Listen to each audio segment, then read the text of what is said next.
Good morning. This is John from the Springs Mennonite Church, and I'm here today, the beginning of the second week of Advent. I want to talk about another person. Now, last week I talked all about Mary.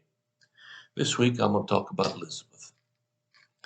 Elizabeth was the mother of John the Baptist and a cousin of Mary. So what we'd like to see here is, how does this thing start? And we again turn to the book of Luke, chapter 1. And this time verses 5 and 7.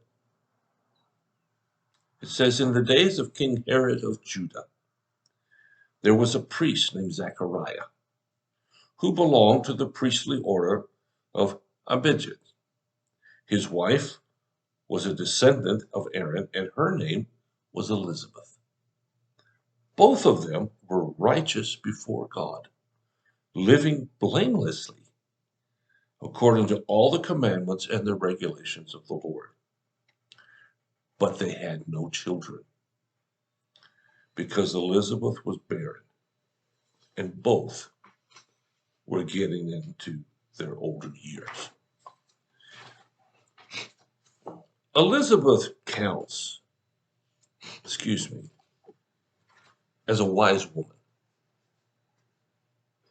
It says she and her husband were blameless. It said that her husband Zechariah was one of the priests. There were several thousand priests in Judah at this time.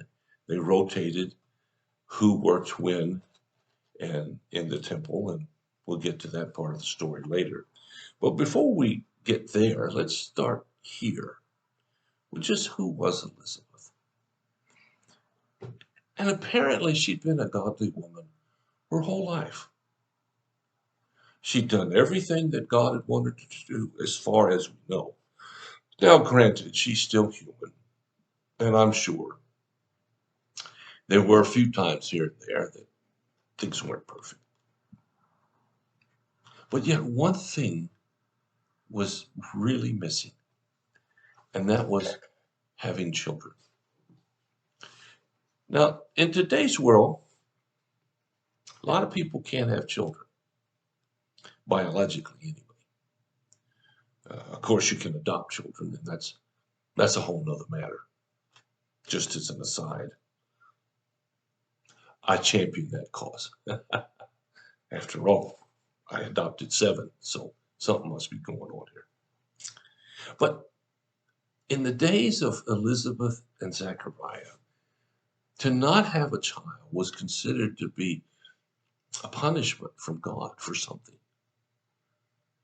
And to live all those years when all of her friends are having children, when everybody gets excited when someone's pregnant, and she has to go home all alone.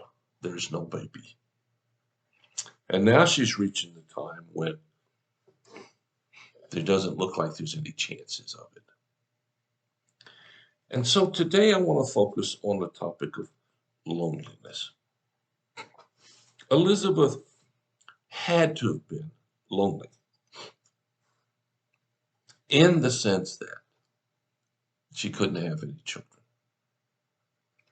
Somehow she and Zechariah had come to terms with that. But I think she's not the only person to ever be lonely. So let's look at a couple of passages here from Psalm 25 and verse 16. Turn to me and be gracious to me, for I am lonely and afflicted. And then look at Psalm 38, verse 9. Lord, all of my longing is known to you. My sighing is not hidden from you.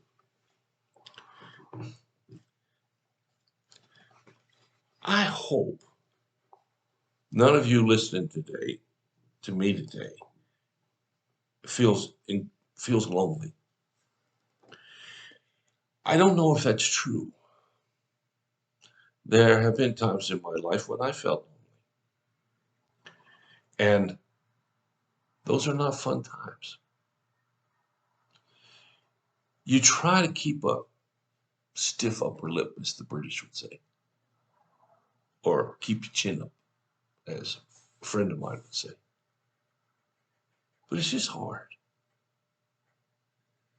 And yet this passage says that we can tell God about it. These two verses. I'm lonely, God. And the other one says, I've made all my longings to you, Lord. Nothing is hidden from you. And we know, well, I shouldn't say it that way. We should know that wherever we are, at whatever our situation, you really aren't alone. We have God right nearby. We just have to recognize him and give him credit for being there and for turning to him. You know, Christmas is a very lonely time for a lot of people. There's more depression at Christmas time than any other time of the year. I can't imagine being depressed at Christmas, but I can understand why it happens. So we should turn to Elizabeth's life. She found a way to live with that pain of no kids. It's getting better, but we'll save that one for another day. So I'd like to ask you a question. Have you ever had a long-term sorrow or disappointment, such as what Elizabeth had? How did God answer your prayers? Did he give you what you wanted? Or did he give you something better? Or are you still waiting? I wish I had a magic pill to just give to you and say, this will solve it.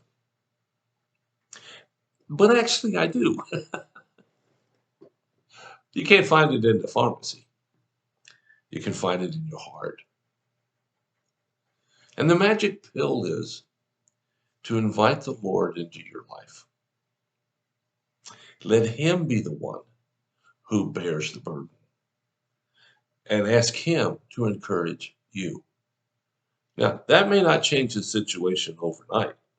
In fact, the situation that you're discouraged about may never change. But he can change you. So this Christmas, as we think about Jesus coming, I invite you to take your concern, close your eyes, and see Jesus walk into the midst of your situation and touch you on the shoulder and hear his words. I'm always with you. Well, thanks for listening. If you have a prayer concern or a need, let us know. We'll do whatever we can, as fast as we can, to help meet your need. God bless you. I'll be back tomorrow with another story about Elizabeth.